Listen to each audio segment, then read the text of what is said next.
تخلیق کا مشاہدہ کیا، ہم نے تمام انسانوں کو دیکھا، لیکن جو اس بچے کے اندر جو حسن ہے ہم نے کبھی بھی اتنا حسین اور جمیل بچہ نہیں دیکھا۔ تو اللہ نے کہا کہ جبرائیل تو کیسی لگتا، ہم نے تو جس سانچے میں اپنے حبیب کو ڈالا ہے اس سانچے کو ہم نے توڑ دیا ہے، اور قیامت تک کہ اتنا حسین اور جمیل بچہ پیدا نہیں ہوگا۔ اور حسن کا یہ معیار تھا کہ اللہ رب العزت نے 100% حسن کا ایک معیار رکھا ہے، اور اس 100% میں 99% اپنے حبیب کو دیا ہے، اور 50% یوسف علیہ السلام کو اس حسن سے دیا ہے، اور 50% میں پورے دنیا کے انسان تمام مخلوقات کو دیا ہے۔ آپ ذرا غور کیجیے، حضرت یوسف علیہ السلام کو عورتیں دیکھ کر اپنی انگلیاں کاٹ لیا کرتی تھی، اور آپ علیہ السلام کو دیکھ کر لوگ اپنے جان کو نچھاور کرتے تھے، اپنی جان کو قربان کرتے تھے۔ اللہ نے اتنا مقام و مرتبہ دیا ہے، وَرَفَعْنَا لَكَ ذِكْرَكَ، اللہ نے کہا کہ اے حبیب ہم نے تیرے ذکر کو بلند فرما دیا ہے، اتنا بلند کہ بڑے بڑے انبیاء جس کو نبوت جیسی دولت سے نوازا گیا، وہ نبی حضرت موسیٰ علیہ السلام ایک مرتبہ کہنے لگے کہ اے اللہ مجھے آپ اپنے حبیب کی امت میں پیدا فرما دیجیے۔ اللہ سے سوال کیا حضرت موسیٰ علیہ السلام نے کہ اللہ اس دنیا میں جتنے بھی انبیاء آئے ہیں ان تمام انبیاء میں ہماری قوم کو آپ نے سب سے افضل اور سب سے بہتر بنایا ہوگا۔ اللہ نے کہا نہیں موسیٰ، یہ تمہاری تصور غلط ہے، یہ بالکل سوچ غلط ہے، ایک ایسا حبیب میرا آنے والا ہے، میں نے اس کی امت کو سب سے افضل سب سے بہترین امت قرار دیا ہے۔ تو حضرت موسیٰ علیہ السلام نے کہا کہ اللہ وہ کون سی امت ہے کہ آپ نے اتنے افضل بنایا ہے، آپ ذرا ان کو ان کی دیدار فرما دیجیے۔ تو اللہ نے کہا کہ دیدار اس کا ممکن نہیں ہے کیونکہ وہ تمہارے بعد آنے والی ہے۔ تو حضرت موسیٰ علیہ السلام کہنے لگے صرف آپ آواز سنا دیجیے۔ تو اللہ نے تمام امت محمدیہ کے ارواح مبارک کو جمع کیا اور مخاطب ہو کے فرمایا اللہم، کہا کہ اے امت محمدیہ، تو تمام ارواح امت محمدیہ نے کہا اللہم لبیک اللہم لبیک۔ جب حضرت موسیٰ علیہ السلام کے کانوں میں آواز ٹکراتی ہے تو کہتے ہیں کہ موسیٰ علیہ السلام کی کتنی پیاری آواز، ان کی آواز اتنی پیاری ہے تو یہ امت کتنی پیاری ہوگی۔ اللہ تعالیٰ نے اس امت کو اتنا مقام و مرتبہ دیا ہے۔ ایک حدیث شریف میں آتا ہے کہ اللہ کے نبی نے کہا کہ اس امت کا مقام و مرتبہ اتنا بلند اور اتنا اعلیٰ ہے کہ اس امت کی دعاؤں کو بنی اسرائیل میں جتنے بھی انبیاء علیہ السلام آئے ہیں اس کے دعاؤں کی طرح اس امت کی دعاؤں کو قبول کر لیا جاتا ہے۔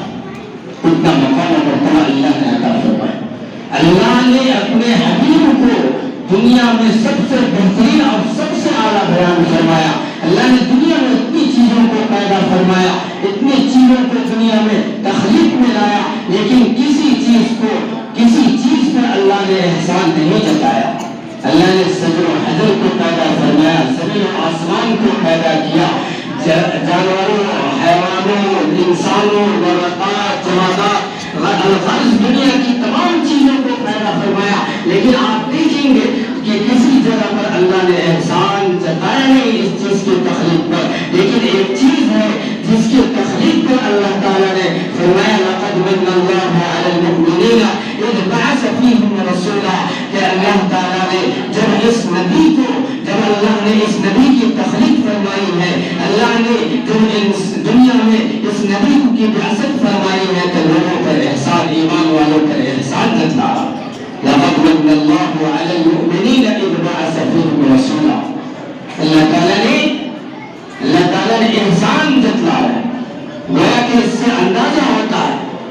اللہ کے خزانے میں سب سے قیمتی اشیاء، سب سے قیمتی چیز آپ کے حبیب محمد عربی صلی اللہ علیہ وسلم کی ذات گرامی تھی، جس کی بنیاد پر اللہ تعالیٰ نے ہر چیز کو پیدا فرمایا، ہر چیز کو بھیجا، جس پر اللہ نے احسان نہیں جتایا، لیکن جو اپنے حبیب کو پیدا فرمایا ہے تو اس پر ایمان والوں کا احسان جتنا ہے۔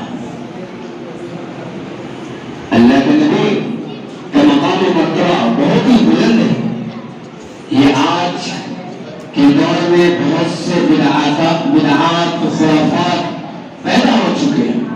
لوگ آقا علیہ السلام کے عشق تعریف کر کے اپنے آپ کو عاشق رسول کا دعویٰ کرتے ہیں۔ صرف تعریف بنیاد ہوتی عشق رسول کی تو حضرت ابو طالب بھی جو آپ کے چچا ہیں وہ تو آپ کی بہت تعریف کیا کرتے تھے، بہت تعریف کیا کرتے تھے، لیکن آپ کا کہنا کبھی نہیں مانا، آپ کا کہنا کبھی نہیں مانا۔ کامیاب ہونے کے لیے نبی سے محبت کی علامت یہ ہے کہ نبی کے احکام کو مانا جائے، اپنی زندگی میں داخل کیا جائے۔ صرف تعریف عشق محبت، عشق نبی کی دلیل نہیں ہے۔ آج بہت سے لوگ کر رہے ہیں تعریف پہ تعریف، جلوس کے ذریعے، جلسے کے ذریعے اور چراغ کے ذریعے، نہ جانے کن کن خرافات کو ایجاد کر کے اپنے آپ کو عاشق رسول کا ہونے کا دعویٰ کر رہے ہیں۔ یہ بے بنیاد بات، جس چیز کو صحابہ نے نہیں کیا، جس چیز کو تابعین نے نہیں کیا، جس چیز کو اولیاء نے نہیں کیا، یعنی آج سے صحابہ کی زندگی تک کے جتنے بھی بزرگان دین آئے ہیں، جتنے بھی اتباع رسول آئے ہیں، متبعین رسول آئے ہیں، کسی نے بھی اس طرح کی روش اختیار نہیں کیا۔ یہ بدعت ہے جو چیز حدیث سے ثابت نہ ہو، صحابہ کی زندگی سے ثابت نہ ہو، اصحاب رسول سے ثابت نہ ہو، تابعین سے ثابت نہ ہو، جو چیز بھی نئی چیز وجود میں آتی ہے اور وہ ایجاد کرنے والا شخص بدعتی ہے، اور ہم سب جانتے ہیں کہ بدعت گمراہی کی طرف دیتی ہے اور گمراہی جہنم کی طرف دھکیل دیتی ہے۔ حضرات، یہ آج کا دن بہت ہی متبرک اور بابرکت دن ہے۔ آج کے دن ہمیں کیا کرنا چاہیے؟ زیادہ سے زیادہ ذکر و اذکار، قرآن کی تلاوت کریں اور نیک کاموں میں اپنے وقت کو گزاریں اور پڑھ کر نبی علیہ السلام کے روح پاک کو پہنچائیں، رسالہ ثواب کے طور پر۔